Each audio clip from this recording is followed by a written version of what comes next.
ವೀಕ್ಷಕರೇ ನಮಸ್ಕಾರ. ಈ ದಿನದ ಪ್ರಮುಖ ಸುದ್ದಿಗಳ ನ್ಯೂಸ್ ಬುಲೆಟಿನ್ಗೆ ಸ್ವಾಗತ. ನಾನು ಅಕ್ಷತಾ ಕಟಗಾವಲಿ. ಮಡಿಕೇರಿಯಲ್ಲಿ 10 ಕೋಟಿ ರೂಪಾಯಿ ಮೌಲ್ಯದ ತಿಮಿಂಗಲದ ವಾಂತಿ ಸಾಗಿಸುತ್ತಿದ್ದವರ ಬಂಧನವಾಗಿದೆ. 10 ಕೋಟಿ ರೂಪಾಯಿ ಮೌಲ್ಯದ ತಿಮಿಂಗಲ ವಾಂತಿ ಸಾಗಿಸುತ್ತಿದ್ದವರ ಬಂಧನ. ಆಯಂಬರ್ ಗ್ರೀಸ್ಗೆ ಯಾಕಿಷ್ಟು ಡಿಮ್ಯಾಂಡ್? ಸ್ಪಮ್ಮರ್ ವೇಲ್ ಅಳಿವಿನಂಚಿನಲ್ಲಿರುವ ಪ್ರಾಣಿ ಆಗಿರುವ ಕಾರಣ ಭಾರತ, ಅಮೆರಿಕ, ಆಸ್ಟ್ರೇಲಿಯಾ ಸೇರಿದಂತೆ 40 ದೇಶಗಳಲ್ಲಿ ಆಯಂಬರ್ ಗ್ರೀಸ್ ಮಾರಾಟಕ್ಕೆ ನಿಷೇಧವಿದೆ. ಆದರೂ ಕದ್ದು ಮುಚ್ಚಿ ಈ ಆಯಂಬರ್ ಗ್ರೀಸ್ ಸಾಗಾಟ ನಡೆಯುತ್ತಲೇ ಇದೆ. ಅದರಂತೆ ಒಂದು ಗ್ಯಾಂಗ್ ಆಯಂಬರ್ ಗ್ರೀಸ್ ಸಾಗಿಸುತ್ತಿದ್ದಾಗ ಮಡಿಕೇರಿಯಲ್ಲಿ ಸಿಕ್ಕಿಬಿದ್ದಿದೆ.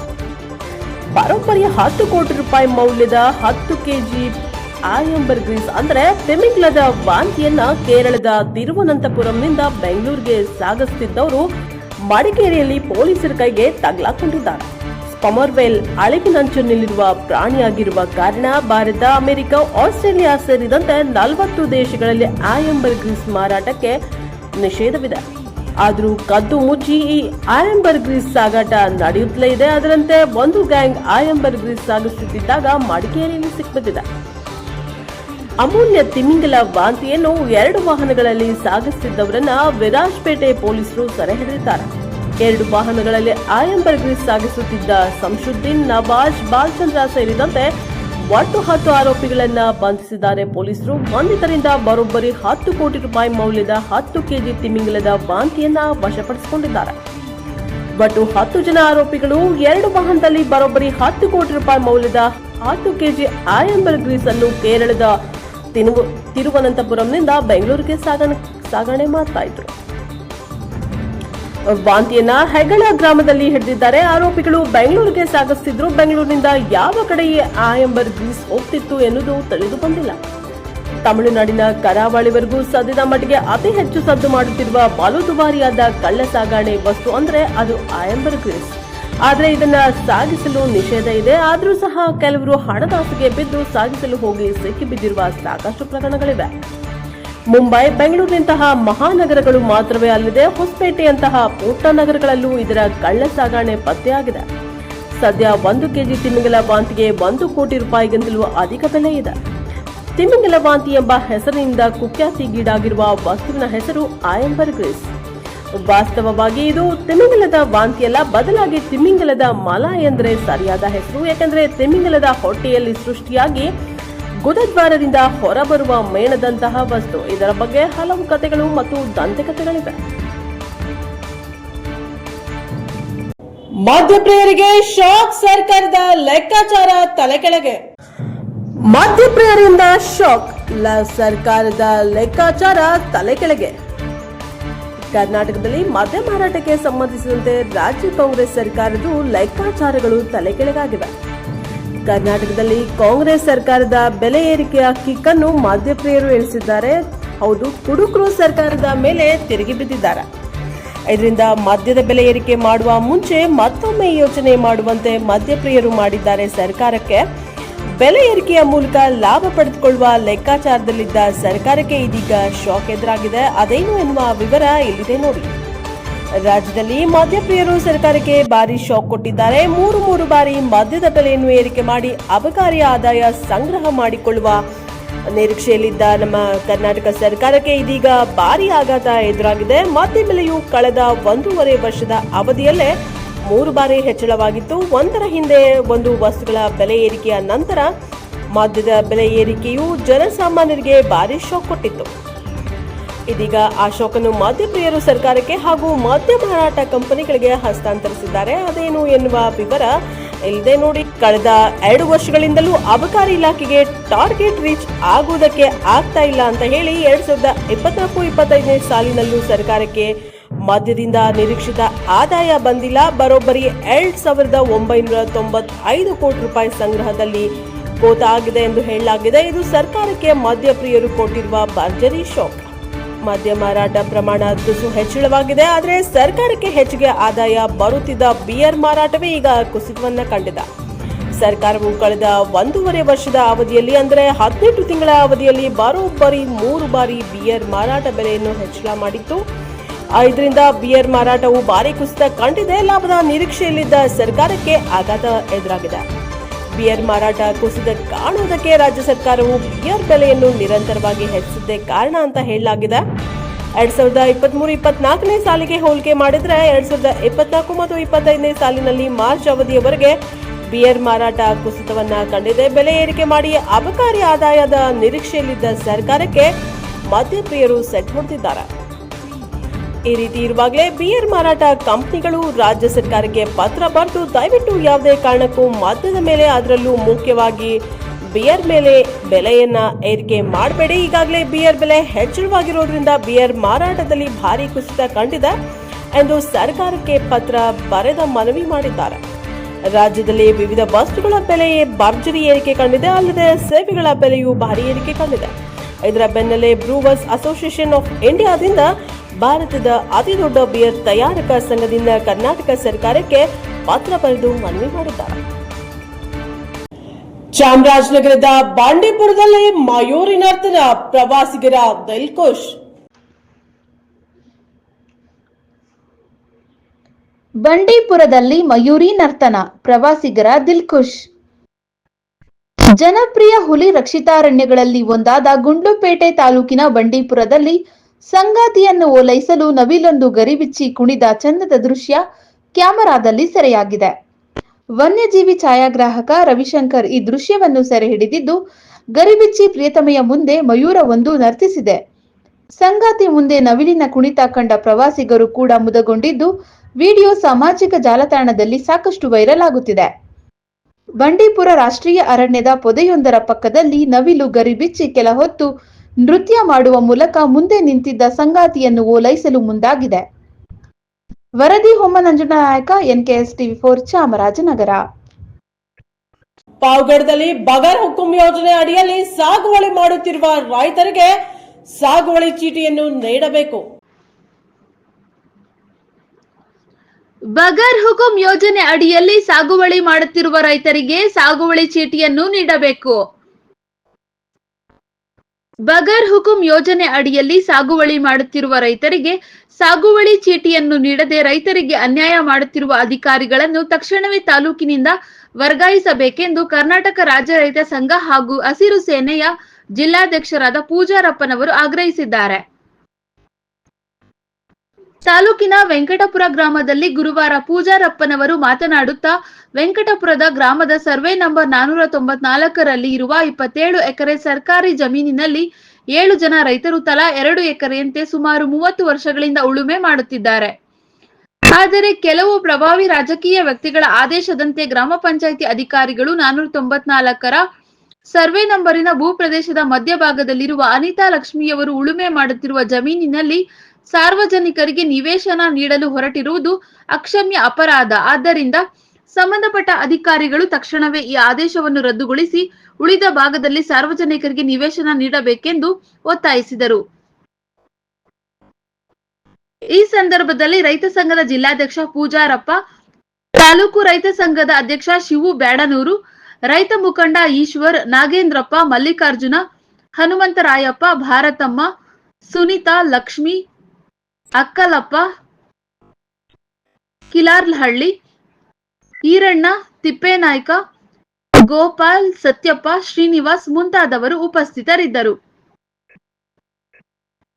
ವರದಿ ಅನಿಲ್ ಯಾದವ್, NKS TV4 ಪಾವಗಡ.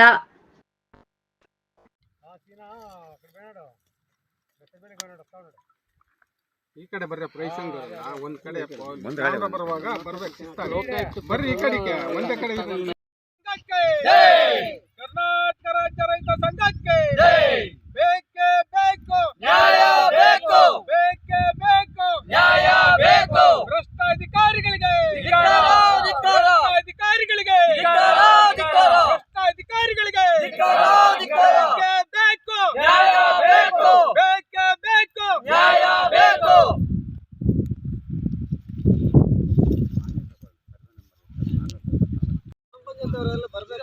ಬಂದಿರೋರು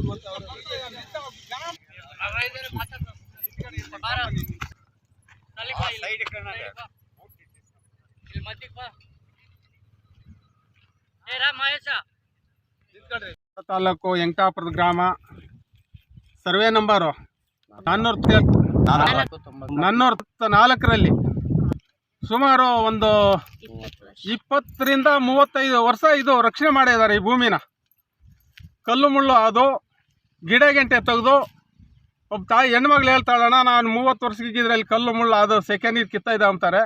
ಆದ್ರೆ ಆ ತಾಯಿ ಹೇಳಿದ್ರೆ, ತಾಯಿ ಅಂದರೆ ಒಂದು ಅನ್ನ ಕೊಡೋ ಅಂಥವಳು ದೇಶಕ್ಕೆ, ನಮಗೇನು ಜಮೀನಿಲ್ಲ, ಪರದೇಶಿಗಳವು ಅಂತ ಬಡ ಕುಟುಂಬ ಅವ್ರು ಗೆದ್ದಿದ್ರೆ ಗ್ರಾಮ ಪಂಚಾಯತಿ ಈಗ ತಾಲೂಕು ಅಧಿಕಾರಿ ಅವರು, ಆರ್ ಐಗಳು, ರೆವಿನ್ಯೂ ಡಿಪಾರ್ಟ್ಮೆಂಟ್ ಅವರು ಏನು ನಮ್ಮನ್ನು ರೈತ ಸಂಘ ಮತ್ತು ಚಳವಳಿಗಾರರು ಏನು ದನಕಾರ ಅಂದ್ಕೊಂಡಿದ್ದೀರಿ ನೀವು? ಸ್ವಲ್ಪನಾದರೂ ಮಾನವೀಯತೆ ಗೌರವ ಕೊಡ್ರಿ. ಫಸ್ಟು 20 ವರ್ಷ ತಾಯಿ ಗಲ್ಲು ಮುಳ್ಳು ಆದವ್ರು ಅಂದರೆ ಕಣ್ಣೀರು ನನಗೆ ಫಲಕ್ತಾ ಇದ್ದಾವೆ. ಇಲ್ಲಿ ಭಾಳ ಜಾಗೃತಿಯಿಂದ ಇದು ತಾಲೂಕು ದಂಡಾಧಿಕಾರಿ ಆಗಿರ್ಬೋದು, DC ಆಗಿರ್ಬೋದು, ನಿವಾಸಿಗಳಾಗಿರ್ತೇವೆ. ಇಲ್ಲಿ ನಮ್ಮ ವೆಂಕಟಾಪುರದಲ್ಲಿ 494 ಸರ್ವೆ ನಂಬರಲ್ಲಿ ಒಂದು 30 ವರ್ಷದಿಂದ ನಾವು ಸಾಗುವಳಿ ಮಾಡ್ತಾ ಇರ್ತೀವಿ.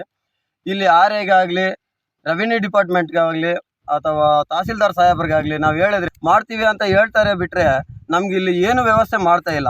ಏನು 7 ಜನ ನಾವು ಅರ್ಜಿಗಳನ್ನು ಹಾಕೊಂಡಿರ್ತೀವೋ ಅವ್ರಿಗೆ ಯಾರಿಗೂ ಬೇರೆ ಆಲ್ಟರ್ನೇಟಿವ್ ಜಮೀನನ್ನು ತೋರಿಸ್ಬಿಟ್ಟು ಆದ್ರೂ ಮಾಡ್ತಾ ಇಲ್ಲ. ಬಂದು ರೆಗ್ಯುಲೇಷನ್ ಬೇಕು ಅಂತ ಹೇಳ್ಬಿಟ್ಟು ಗ್ರಾಮ ಪಂಚಾಯತಿ ಅವ್ರು ಬಂದ್ಬಿಟ್ಟು ಇವತ್ತು ಗೂಟ ಹೊಡ್ಯಾರೆ. ಇವತ್ತೇನು ಪತ್ರಿಕೆ ಮಾಧ್ಯಮದವ್ರು ಯಾರೋ ಅವ್ರು ಬಂದ್ ಕೂಡ್ಲೇನೆ ನಮ್ಮ ಗ್ರಾಮ ಪಂಚಾಯತ್ ಅವ್ರು ಬಂದಿರ್ತಕ್ಕಂಥವ್ರು ಯಾರೇ ಆಗ್ಲಿ ಇಲ್ಲಿಲ್ಲ, ಎಲ್ಲ ಹೋಗ್ಬಿಟ್ಟಿದ್ದಾರೆ. ಅದಕ್ಕೆ ನಮ್ಗೆ ನ್ಯಾಯಿಸ್ಕೊಡಿ ಅಂತ ಹೇಳ್ಬಿಟ್ಟು ಕಂತ ಬಗರ್ಕುಂ ಜಮೀನಲ್ಲಿ ಟೋಟಲ್ ಲಂಚ್ಗಳು ಕೊಟ್ಟರೆ ಕೆಲಸ. ಸುನೀತಾ ಲಕ್ಷ್ಮಿ. ಏನ್ ಸಮಸ್ಯೆ ಏನಾಗಿದೆ ಇಲ್ಲಿ? ನಾವು ಜಮೀನು 30 ವರ್ಷ నుంచి ಮಾಡ್ಕೊಂತ ಇದ್ದೀವಿ ಇಲ್ಲೇ. ಇವಾಗ ಬಂದು ಅವರೆಲ್ಲ ಟ್ರೆಂಚಿಂಗ್ ಹಾಕಿಬಿಟ್ಟಿದ್ದಾರೆ ಇಲ್ಲೇ. ಇನ್ನ ಮೇಲ್ಗಡೆ ಜಾಸ್ತಿ ಆಯ್ತಲ್ಲ, ಒಂದ್ ಸೈಡ್ నుంచి ಹಾಕೊಂಡ್ ಬರ್ಬೇಕಲ್ಲ ಅವರು. ಆ ಕಡೆ ಬಿಟ್ಟಿದ್ದಾರೆ, ಈ ಕಡೆ ಬಿಟ್ಟು ಮಧ್ಯಲ್ಲೇ ನಾವು ಸ್ವಲ್ಪ ಮಾಡ್ಕೊಂಡಿರೋದು. ಒಂದು 10 ಎಕರೆ ಹಂಗ್ ಮಾಡ್ಕೊಂಡಿದೀವಿ. ಒಂದು 7 ಜನ ನಾವು. ಆ ಕಡೆ ಒಂದು 5 ಎಕರೆ ಆಯ್ತು. ಇನ್ನ ಒಬ್ಬೊಬ್ರದ್ದು 5 ಎಕರೆ 4 ಎಕರೆ ಮಾಡ್ಕೊಂಡಿದ್ದಾರೆ. ಅವ್ರದ್ದೆಲ್ಲ ಇದು ಮಾಡ್ಕೊಂಡು ಬರ್ಬೇಕಲ್ಲ. ನೀವು ಎಷ್ಟು ಎಕರೆ ಮಾಡ್ಕೊಂತಿದ್ರಿ ಇಲ್ಲಿ? ನಾವು 1 ಎಕರೆ ಮಾಡಿದೀವಿ ಅಷ್ಟೇ. ನಾವು ಜಾಸ್ತಿ ಏನು ಮಾಡಿಲ್ಲ. ನಾವು 1 ಎಕರೆನೇ ಮಾಡಿರೋದು. ನಮ್ದೇ ಇದು ಮಾಡಿರೋದು ಅಂತ ನಾವು ಇದು ಮಾಡ್ತಾ ಇದೀವಿ. ನಮಗೂ ಬೇಕು. ನಾವು 1 ವರ್ಷ నుంచి ಮಾಡಿದ್ದೀವಿ ನಮ್ಮ ಹೊಲೆ ಹತ್ರ. ನಮಗೂ ಬೇಕು, ಕೊಡ್ಬೇಕಂತ ನಾವು ಇದು ಮಾಡ್ತಾ ಇದ್ದೀವಿ. ಇದಕ್ಕೆ ಮುಂಚೆ ಏನೇನು ಇಲ್ಲಿ ಬಿತ್ತನೆ ಹಾಕಿ? ಬೆಂಗಳೂರಿನಲ್ಲಿ ಕೆಪಿಸಿಸಿ ಅಧ್ಯಕ್ಷರ ಬದಲಾವಣೆ, ಹೈಕಮಾಂಡ್ ಜೊತೆಗಿನ ಚರ್ಚೆ ಬೆಚ್ಚಿಟ್ಟ ಡಿಕೆ ಶಿವಕುಮಾರ್. ಕೆಪಿಸಿಸಿ ಅಧ್ಯಕ್ಷರ ಬದಲಾವಣೆ, ಹೈಕಮಾಂಡ್ ಜೊತೆಗಿನ ಚರ್ಚೆ ಬೆಚ್ಚಿಟ್ಟ ಡಿಕೆ ಶಿವಕುಮಾರ್.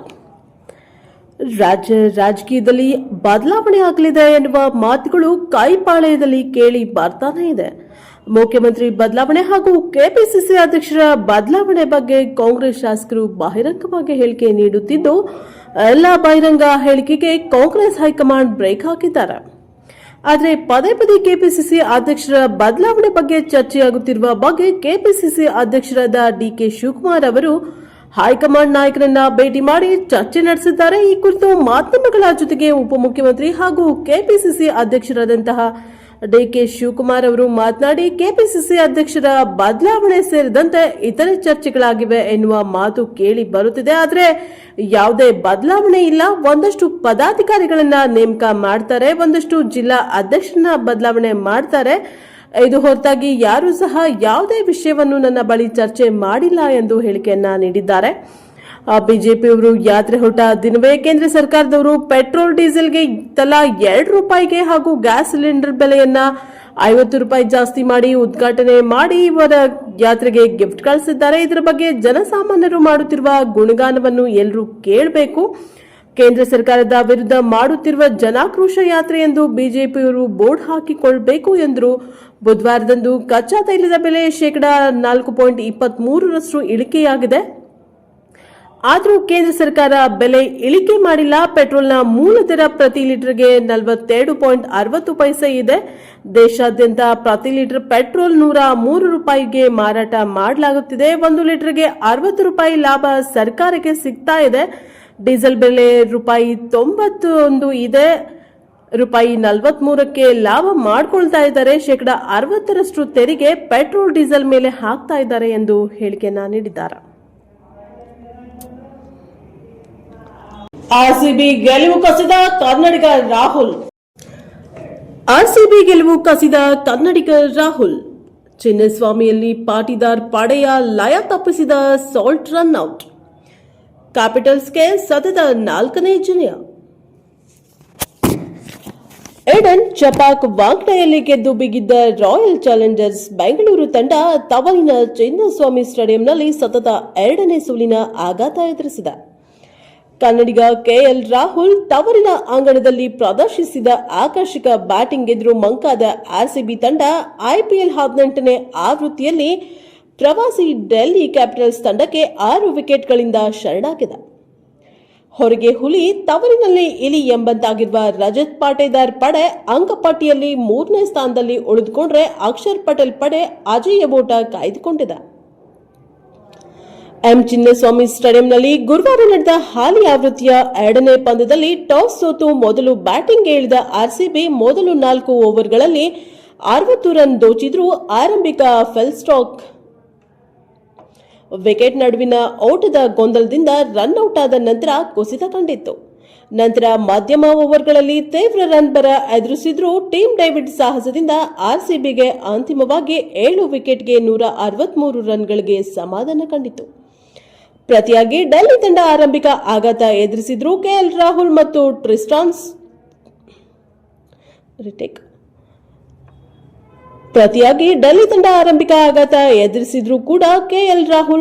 ಟ್ರಿಸ್ಟಾನ್ ಸ್ಟ್ರಾಬ್ ಅವರ ಮುರಿಯದ 4ನೇ ವಿಕೆಟ್ಗೆ 55 ಎಸೆತಗಳಲ್ಲಿ 111 ರನ್ ಕಸಿದು ಆಶ್ರಯಾದರು. ಈ ಮೂಲಕ ಡೆಲ್ಲಿ ತಂಡ 17.5 ಓವರ್ಗಳಲ್ಲಿ 4 ವಿಕೆಟ್ಗೆ 160 ರನ್ ಗಳಿಸಿ ಗೆಲುವಿನ ದಡ ಸೇರಿತ್ತು. ಯಶ್ ದಯಾಳ್ ಎಸೆತದಲ್ಲಿ ಸಿಕ್ಸರ್ ಸಿಡಿಸುವ ಮೂಲಕ ರಾಹುಲ್ ಡೆಲ್ಲಿ ತಂಡದ ಸತತ 4ನೇ ಗೆಲುವನ್ನ ಸಾರಿದ್ರು. ಇನ್ನು ಆರಂಭಿಕ ಫೀಲ್ಸ್ಟಾಲ್ ಆರ್ಸಿಬಿಗೆ ಪವರ್ಫುಲ್ ಆರಂಭ ಒದಗಿಸಿದ್ರು. ಕೊಹ್ಲಿ ಜೊತೆಗೂಡಿ ಅವರು ಮೊದಲ 24 ಎಸೆತಗಳಲ್ಲೇ 60 ರನ್ ಕಸಿದ್ರು. ಇವರಿಬ್ಬರು ಅಕ್ಷರ್ ಪಟೇಲ್ ಮತ್ತು ಮಿಚೆಲ್ ಸ್ಟಾರ್ಕ್ ಎಸೆದ ಪಂದ್ಯದ 2 ಮತ್ತು 3ನೇ ಓವರ್ನಲ್ಲಿ ಕ್ರಮವಾಗಿ 16 ಮತ್ತು 30 ರನ್ ಕಸಿದ್ರೆ ಇದರಿಂದ ಆರ್ಸಿಬಿ ಮೊದಲು 3 ಓವರ್ಗಳಲ್ಲೇ 50ರ ಗಡಿ ದಾಟಿತ್ತು. ಆದರೆ ಅಕ್ಷರ್ ಎಸೆದ ಪಂದ್ಯದ 4ನೇ ಓವರ್ನಲ್ಲಿ ವಿಕೆಟ್ ನಡುವಿನ ಓಟದಲ್ಲಿ ಕೊಹ್ಲಿ ಜೊತೆಗಿನ ಗೊಂದಲದಿಂದಾಗಿ ಸಾಲ್ಟ್ ರನ್ಔಟ್ಗೆ ಬಲಿಬಿದ್ದಿದ್ರು. ಇದು ಆರ್ಸಿಬಿ ರನ್ ಗತಿಗೆ ಹೊಡೆತ ನೀಡಿತ್ತು. ಮುಂದಿನ 2 ಓವರ್ಗಳಲ್ಲಿ ಆರ್ಸಿಬಿ 2 ರನ್ ಮಾತ್ರ ಗಳಿಸಿತ್ತು. ಪವರ್ ಪ್ಲೇನ ಕೊನೆ ಓವರ್ನಲ್ಲಿ ಎಸೆದ ಮುಖೇಶ್ ಕುಮಾರ್ ಕನ್ನಡಿಗ ದೇವದತ್ ಪಡಿಕ್ಕಲ್ 1 ವಿಕೆಟ್ ಕಬಳಿಸಿ ಮೆಡನ್ ಕೂಡ ಸಾಧಿಸಿದ್ರು. ಇದರಿಂದ ಆರ್ಸಿಬಿ ಪವರ್ ಪ್ಲೇನಲ್ಲಿ 2 ವಿಕೆಟ್ಗೆ 64 ರನ್ಗಳಿಗೆ ಸಮಾಧಾನ ಕಂಡಿದ್ರೆ ಪವರ್ ಪ್ಲೇ ನಂತರ ಮತ್ತೆ ಆರ್ಸಿಬಿ ರನ್ ಗತಿ ಏರಿಸಲು ಯತ್ನಿಸಿದ ವಿರಾಟ್ ಕೊಹ್ಲಿ ವೇಬ್ರಾಜ್ ನಿಗಮ್ಗೆ ವಿಕೆಟ್ ಒಪ್ಪಿಸಿದ್ರು.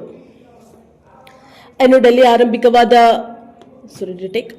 ಆರಂಭಿಕರಾದ ಫಾಪ್ 2 ಪ್ಲಸಸ್ ಮತ್ತು ಜೇಕ್ ಪ್ರೆಸರ್ ಮೆಕ್ಗುರ್ಗ್ 7 ವಿಕೆಟ್ಗಳನ್ನು ಬೇಗನೆ ಕಬಳಿಸುವ ಮೂಲಕ ಆರ್ಸಿಬಿ ತಂಡ ತನ್ನ ಸ್ಪರ್ಧಾತ್ಮಕ ಮೊತ್ತವನ್ನು ರಕ್ಷಿಸಿಕೊಳ್ಳುವ ನಿಟ್ಟಿನಲ್ಲಿ ಉತ್ತಮ ಆರಂಭವನ್ನೇ ಪಡೆಯಿತು.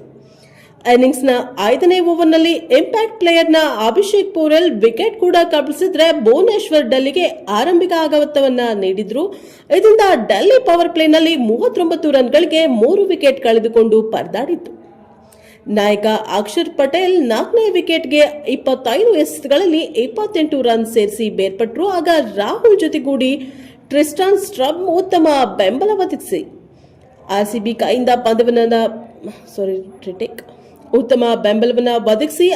ಕೈಯಿಂದ ಪಂದ್ಯವನ್ನ ಕಸಿದುಕೊಂಡ್ರು. ಕೆಎಲ್ ರಾಹುಲ್ 5 ರನ್ ಗಳಿಸಿದ್ದಾಗ ನಾಯಕ ಪಾಟಿದಾರ್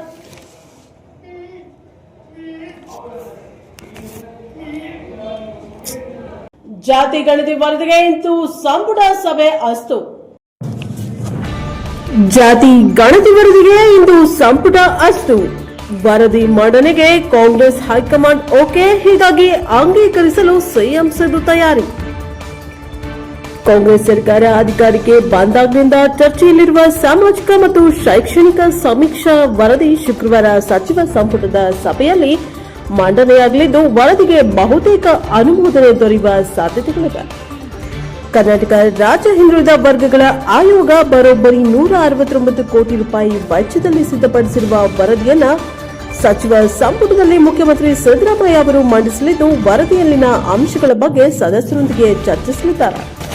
ಈ ವೇಳೆ ವರದಿಯಲ್ಲಿನ ದತ್ತಾಂಶಗಳನ್ನು ಅಧ್ಯಯನ ನಡೆಸಲು ಪ್ರತ್ಯೇಕ ಸಮಿತಿಯನ್ನ ರಚಿಸಬೇಕೇ ಅಥವಾ ನೇರವಾಗಿ ಅನುಷ್ಠಾನ ಮಾಡಬೇಕೇ ಎಂಬ ಕುರಿತು ಚರ್ಚೆ ಮಾಡಲಾಗುತ್ತೆ. ವರದಿಯು ರಾಜ್ಯ ಹಿಂದುಳಿದ ವರ್ಗಗಳ ಆಯೋಗದ ವರದಿಯಾಗಿರುವ ಕಾರಣ ವಿಧಾನಮಂಡಲ ಅಧಿವೇಶನದಲ್ಲಿ ಮಂಡಿಸುವ ಅಗತ್ಯವಿಲ್ಲ ಎಂದು ಸಂಪುಟ ಸಭೆಯಲ್ಲಿ ನಿರ್ಧರಿಸಿದ್ರೆ ವರದಿ ಅನುಷ್ಠಾನದ ಕುರಿತು ಶುಕ್ರವಾರವೇ ನಿರ್ಧಾರ ತೆಗೆದುಕೊಳ್ಳುವ ಸಾಧ್ಯತೆ ದಟ್ಟವಾಗಿದೆ. ಕಳೆದ ಕೆಲ ದಿನಗಳ ಹಿಂದೆ ದೆಹಲಿ ಪ್ರವಾಸ ಕೈಗೊಂಡಿದ್ದ ಸಿಎಂ ಸಿದ್ದರಾಮಯ್ಯ ಸೇರಿ ಇನ್ನಿತರ ನಾಯಕರು ಹೈಕಮಾಂಡ್ ನಾಯಕರೊಂದಿಗೆ ಜಾತಿ ಆಧಾರಿತ ಜನಗಣತಿ ವರದಿ ಅನುಷ್ಠಾನದ ಕುರಿತು ಚರ್ಚೆ ನಡೆಸಿದ್ರು. ಅಲ್ಲದೆ ವರದಿ ಅನುಷ್ಠಾನದಿಂದ ಪಕ್ಷಕ್ಕಾಗುವ ಲಾಭ ಮತ್ತು ರಾಜ್ಯದಲ್ಲಾಗುವ ಬೆಳವಣಿಗೆಗಳ ಕುರಿತು ಕೂಲಂಕುಷವಾಗಿ ವಿವರಣೆ ನೀಡಿದ್ದಾರೆ. ಅಂತಿಮವಾಗಿ ಹೈಕಮಾಂಡ್ ನಾಯಕರು ಜಾತಿ ಆಧಾರಿತ ಜನಗಣತಿ ವರದಿ ಅನುಷ್ಠಾನಕ್ಕೆ ಒಪ್ಪಿಗೆ ಸೂಚಿಸಿದ್ದು, ಆ ಹಿನ್ನೆಲೆಯಲ್ಲಿ ಜಾತಿ ಆಧಾರಿತ ಜನಗಣತಿ ವರದಿಯನ್ನ ಶುಕ್ರವಾರದ ಸಚಿವ ಸಂಪುಟ ಸಭೆಯಲ್ಲಿ ಮಂಡಿಸಿ ಅನುಮೋದನೆ ಪಡೆಯಲು ಸಿದ್ದರಾಮಯ್ಯ ಮುಂದಾಗಿದ್ದಾರೆ ಎಂದು ಮೂಲಗಳು ತಿಳಿಸಿವೆ.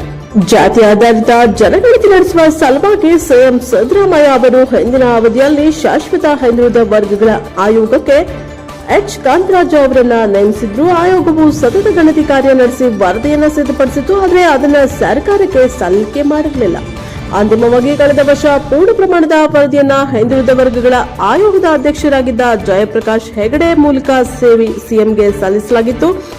ಅದಕ್ಕೂ ಮುನ್ನ ವರದಿ ಸಲ್ಲಿಕೆ ವಿಚಾರ ಪ್ರಸ್ತಾಪವಾದಾಗಲೇ ವೀರಶೈವ, ಲಿಂಗಾಯತ ಮತ್ತು ಒಕ್ಕಲಿಗ ಸಮುದಾಯಗಳ ಸಂಘ ಸಂಸ್ಥೆಗಳು ನಾಯಕರು ವರದಿಗೆ ವಿರೋಧವನ್ನ ವ್ಯಕ್ತಪಡಿಸಿದ್ರು. ವರದಿ ವೈಜ್ಞಾನಿಕವಾಗಿಲ್ಲ, ಮನೆ ಸಮೀಕ್ಷೆ ನಡೆಸಿಲ್ಲ ಎಂದು ಆರೋಪವನ್ನ ಮಾಡಿದ್ರು.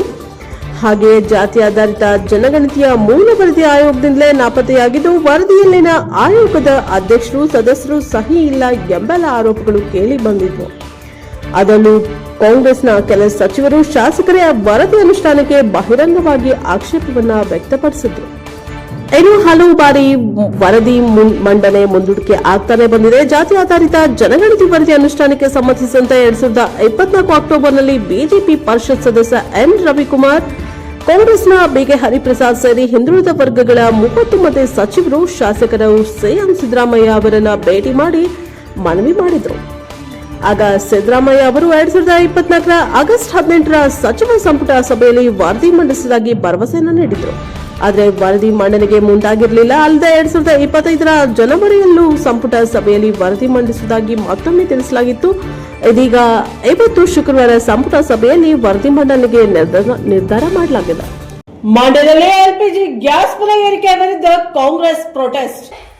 ಎಲ್ಪಿಜಿ ಗ್ಯಾಸ್ ಬೆಲೆ ಏರಿಕೆ ವಿರುದ್ಧ ಕಾಂಗ್ರೆಸ್ ಪ್ರೊಟೆಸ್ಟ್. ಮಂಡ್ಯದಲ್ಲಿ ಯೂತ್ ಕಾಂಗ್ರೆಸ್ನಿಂದ ಹಳೆ ಬೆಂಗಳೂರು ಮೈಸೂರು ಪ್ರತಿಭಟನೆ. ಖಾಲಿ ಸಿಲಿಂಡರ್, ಮೋದಿ ಅಮಿತ್ ಶಾ, ನಿರ್ಮಲಾ ಸೀತಾರಾಮ್ ಭಾವಚಿತ್ರ ಅಂಟಿಸಿ ಆಕ್ರೋಶ. ಹೆದ್ದಾರಿಯಲ್ಲೇ ಸೌದೆ ಒಲೆ ಹಚ್ಚಿ ಅಣುಕು ಪ್ರದರ್ಶನ. ಬೆಲೆ ಏರಿಕೆಯಿಂದಾಗಿ ಸೌದೆ ಒಲೆಯಲ್ಲಿ ಅಡುಗೆ ಮಾಡುವ ಪರಿಸ್ಥಿತಿ ಬಂದಿದೆ. ಕೇಂದ್ರ ಸರ್ಕಾರ ಬಡವರಿಗೆ ಬರೆ ಹಾಕುತ್ತಿದೆ ಎಂದು ಕಿಡಿ. ಬಿಜೆಪಿ ಅಂದರೆ ಬೆಲೆ ಏರಿಕೆ, ಜನ ವಿರೋಧಿ, ಪಾಪಿಗಳ ಪಕ್ಷ ಎಂದು ಕಿಡಿ. ಕೇಂದ್ರ ಸರ್ಕಾರ ಹಾಗೂ ಪ್ರಧಾನಿ ಮೋದಿ ವಿರುದ್ಧ ಘೋಷಣೆ.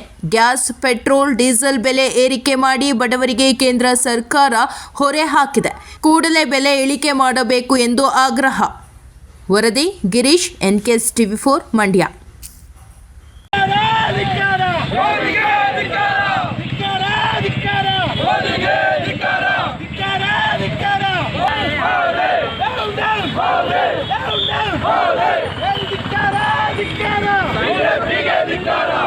ಜನಸಾಮಾನ್ಯರು ದಿನನಿತ್ಯ ಬಳಸುವಂತಹ ವಸ್ತುಗಳ ಮೇಲೆ ಗ್ಯಾಸ್ ಹಾಗೂ ಡೀಸೆಲ್ ಪೆಟ್ರೋಲ್ ಮೇಲೆ ಬೆಲೆ ಏರಿಕೆ ಮಾಡಿದ್ದಾರೆ.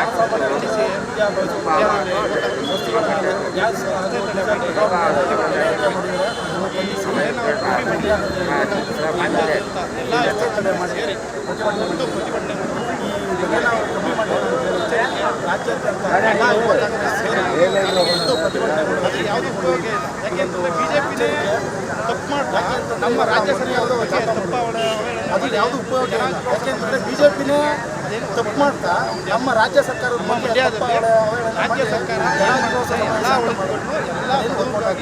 ಮಾಡ್ತಾರೆ, ಒಳಿತಾಗ್ತದೆ. ಕೇಂದ್ರ ಸರ್ಕಾರ ಮಾಡ್ತಾರೆ, ರಾಜ್ಯ ಸರ್ಕಾರ ಏನು ಮಾಡ್ತಾರೆ, ದೇಶಕ್ಕೆ ಬಡವರಿಗಾಗಿ ಮಾಡ್ತಾರೆ. ಒಬ್ಬ ವ್ಯಕ್ತಿಗೆ ಒಂದು ಮನೆಗೆ 50 ರೂಪಾಯಿ ಜಾಸ್ತಿ, ಇಡೀ ದೇಶಕ್ಕೆ ದೋಖೆ ಮಾಡುವಂಥ ಮನೆಗೆಲ್ಲ ಎಷ್ಟು ಜಾಸ್ತಿ, ಒಬ್ಬ ವ್ಯಕ್ತಿಗೆ 50 ರೂಪಾಯಿ ಜಾಸ್ತಿ. ಬಿಜೆಪಿ ಸರ್ಕಾರ ಒಟ್ಟು ಎಷ್ಟು ಮೂರ್ಖ ಸರ್ಕಾರ, ಮನೆಗೆಲ್ಲ ಎಷ್ಟು ಜಾಸ್ತಿ ಆಗಿದೆ. ಇದು ಕೊಳ್ಳೆ ಹೊಡಿತಾರೆ. ಕೊಳ್ಳೆ ಸರ್ಕಾರ ಅಂತಂದ್ರೆ ಬಿಜೆಪಿ ಸರ್ಕಾರ ಮೋದಿ ಸರ್ಕಾರ ಮೂರ್ಖ ಸರ್ಕಾರ ಅಂತಲೇ ಮೋದಿ ಸರ್ಕಾರ. ಕಾಂಗ್ರೆಸ್ ಸರ್ಕಾರದಲ್ಲಿ ಏರಿಕೆ ಮಾಡ್ತಾ ಇಲ್ವಾ ಸರ್ ಅಗತ್ಯ ವಸ್ತುಗಳು? ಖಂಡಿತ ರೈತರ ಮೇಲೆ 4 ರೂಪಾಯಿ ಹಾಲಿನ ಮೇಲೆ ಬೆಲೆ ಏರಿಕೆ ಮಾಡಿದ್ರು. ಏರಿಕೆ ಮಾಡಿದ್ದು ಅದೆಲ್ಲ ಯಾಕೆ ಸರ್ ಖಂಡಿತ ಕೇಂದ್ರ ಜಾಸ್ತಿ ಮಾಡೋದ್ರಿಂದ ಇನ್ನೂ ಅದೆಲ್ಲ ನೀವು ಕೇಳಬೇಕಲ್ಲ.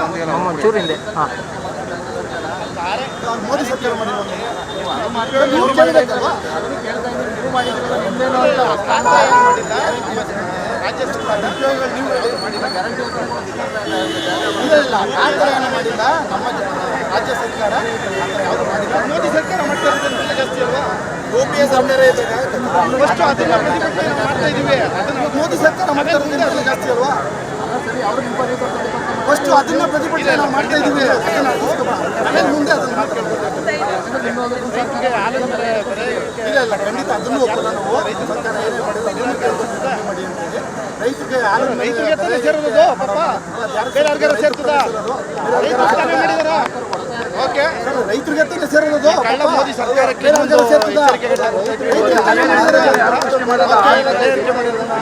ಕಳ್ಳ ಮೋದಿ ಸರ್ಕಾರಕ್ಕೆ ಆದಷ್ಟು ಬೇಗ ಬೆಲೆಗೆ ಏರಿಕೆ ಕಮ್ಮಿ ಮಾಡಲಿಲ್ಲ ಅಂತಂದ್ರೆ ಇಡೀ ರಾಜ್ಯಾದ್ಯಂತ ಉಗ್ರ ಹೋರಾಟ ಮಾಡ್ತೀವಿ ಅಂತೇಳಿ ಬೆಲೆಗೆ ಏರಿಕೆ ಕಮ್ಮಿ ಮಾಡಲಿಲ್ಲ ಅಂತಂದ್ರೆ ಇಡೀ ರಾಜ್ಯಾದ್ಯಂತ ಉಗ್ರ ಹೋರಾಟ ಮಾಡ್ತೀವಿ ಅಂತೇಳಿ ಸುನೀಲ್ ಅಂತ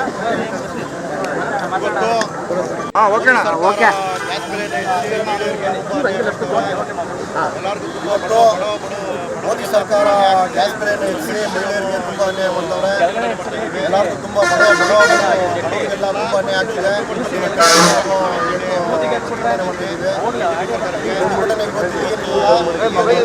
ಉಗ್ರ ಹೋರಾಟ ಮಾಡ್ತೀವಿ ಅಂತೇಳಿ ಮೋದಿ ಹೆಚ್ಚಿಗೆ ಬಿಜೆಪಿ ಸರ್ಕಾರಕ್ಕೆ ಇವತ್ತು ಏನು ಇದನ್ನ ಮಹಿಳೆಯರಿಗಾಗಲಿ ಬಡವರಿಗಾಗಲಿ ಅನ್ಯಾಯ ಮಾಡ್ತಾ ಇದ್ರು ಅದರ ದುಡಿಯೋದಕ್ಕೆ ಕರ್ನಾಟಕ ಯಾರು ದುಡಿಯೋದಕ್ಕೆ ಗೊತ್ತಿಲ್ಲ. ಅದರಿಂದ ನಾವು ಕಾಂಗ್ರೆಸ್ ಎಲ್ಲ ಪ್ರತಿಭಟನೆ ಮಾಡಿ ಇಡೀ ರಾಜ್ಯಾದ್ಯಂತ ಪ್ರತಿಭಟನೆ ಮಾಡಿ. ಇದಿಷ್ಟು ಈ ದಿನದ ಪ್ರಮುಖ ಸುದ್ದಿಗಳ ನ್ಯೂಸ್ ಬುಲೆಟಿನ್. ನಿರಂತರ ಸುದ್ದಿಗಾಗಿ ನೋಡ್ತಾ ಇರಿ NKS TV4. ಇದು ನಿರಂತರ ಕಾರ್ಯಪಡೆ.